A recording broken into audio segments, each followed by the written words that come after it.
Ma kellux għalfejn jagħmilli hekk, kull ma għamilt waqqaftu. Dawn kienu l-aħħar kelmiet li lissen il-kuntistabbli Simon Xkembri qabel ittieħed l-isptar Mater Dei għall-kura.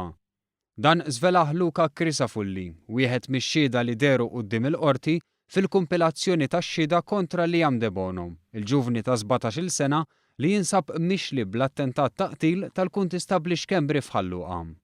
Crisafulli xehed li kif wasal biswit id-daħla taż-żona industrijali ra persuna mal-art li wara ftit intebaħ li kien pulizija minħabba l-kulur tal-elmu u l-ftit biċċiet tal-uniformi li kien baqa' fuqu. Żied jgħid li minħabba li hu rescue officer tal-Protezzjoni Ċivili imħarreġ fl-ewwel għajnuna bla ma ħasibha darbtejn beda jassisti lill-kuntistabbli billi beda jwaqqaflu d-demm li kien ħireġ brata maġla minn idu. Qal li sakemm ġie l-ewwel tim mediku baqa' jkellem lil Xkembri biex iżommu milli jintilef minn sensieħ. Xed ukoll Charles Grima, uffiċjal qoli fl-istazzjon tal-Protezzjoni Ċivili f'Ħalfar. Iddeskriva s-sitwazzjoni bħala waħda li kienet teħtieġ attenzjoni medika immedjata u stqar li meta kien qed jgħin lill-kollega tiegħu Xkembri għarfu u għajatlu bismu minħabba li għandhom id-delizzju tal-muturi. Mingħajr ebda emozzjoni fuq wiċċu De Bono sema wkoll għadd ta' xhieda oħra li kienu nkarigati bħala esperti tal-qorti mill-Maġistrat tal-Assa Aron Buġejja. Mario Buttigieg, espert tal-ħabtiet, ħoloq rikostruzzjoni tal-inċident.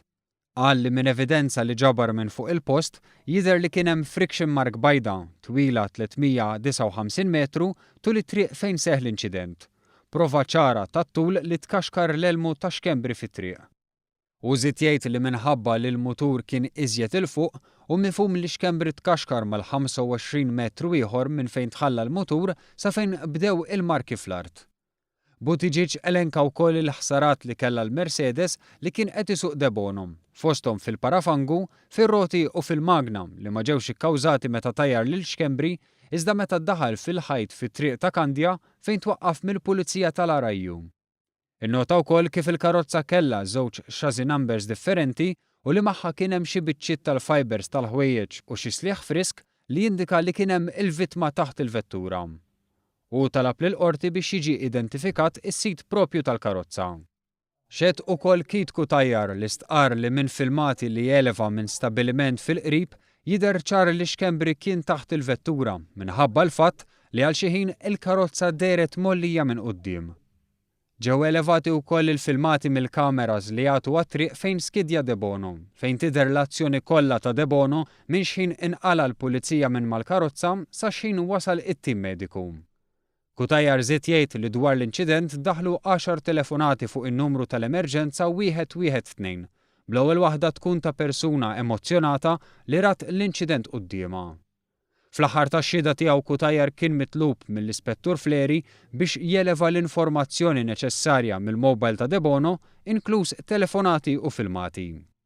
Is-suġġent Kevin Kurmi xehed li missier De Bono ħal il-pulizija fil-garaxxijiet f'Ħaltarxin fejn kienu ipoġġu l-Mercedes u qal li ftit tal-jiem qabel sakkar iċ-ċavetta tal-istess vettura f'garaxx ieħor li kellu aċċess għalih Liam.